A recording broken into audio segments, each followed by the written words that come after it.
So बऱ्याच लोकांचा हा प्रश्न असतो, की फ्रूट खाऊ का फ्रूट ज्यूस घेऊयात? तर नाही, मी तुम्हाला आता सांगते काय करायचं. फ्रूट खायचं. का फ्रूट ज्यूस नाही घ्यायचं ते सुद्धा मी तुम्हाला सांगेल. का फ्रूट खायचं आता ते सांगते मी तुम्हाला. फ्रूट खायचं कारण की त्याच्यामध्ये असतात मॅक्सिमम नंबर ऑफ फायबर्स. फायबर्सने काय होतं? आपल्या बॉडीचं डायजेशन सुधारतं आणि बरेच रोग डायजेशन खराब असल्यामुळे होतात. त्यामुळे any time fruit is better. जेव्हा तुम्ही फ्रूट ज्यूस खाता तेव्हा काय होतं? फ्रूटमधनं तुम्ही रस काढून घेता. ते रस काढलं की काय होतं? त्यामधनं तुम्हाला फक्त सिंपल कार्बोहायड्रेट्स भेटतात.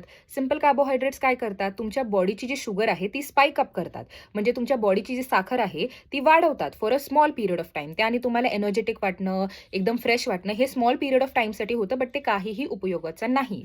ठीक आहे? त्यामुळे it is any time better की तुम्ही फ्रूट खावा instead of taking a fruit juice. ठीक आहे? आणखीन एक गोष्ट, बऱ्याच लोकांना मी पाहिलं की संत्री किंवा मोसंबी जेव्हा खातात तेव्हा तो व्हाईट जी कव्हरिंग असते ते काढून टाकतात आणि आतमधनं पल्प फक्त खाऊन घेता. तुम्ही त्याने काय करताय? तुम्ही परत ते बाहेरचं जे व्हाईट कव्हरिंग आहे ते फेकताय, म्हणजे तुम्ही फायबर्स फेकून देताय, जे तुमच्या डायजेशनमध्ये मदत करणार आहे. तुम्ही फक्त ते ज्यूस काढून घेताय आणि फायबर फेकून टाकताय. आणि इनफॅक्ट जितकं व्हिटॅमिन सी त्या पल्पी पार्टमध्ये आहे त्याहून जास्त व्हिटॅमिन सी तुम्हाला ते बाहेरचं जे व्हाईट कव्हरिंग आहे ना त्यातनं भेटणार आहे. So the next time you have संत्री किंवा मोसंबी, make sure that you are having the white part along with the pulpy part. त्याने जास्त हेल्प होणार. Right? I hope you found this video informative.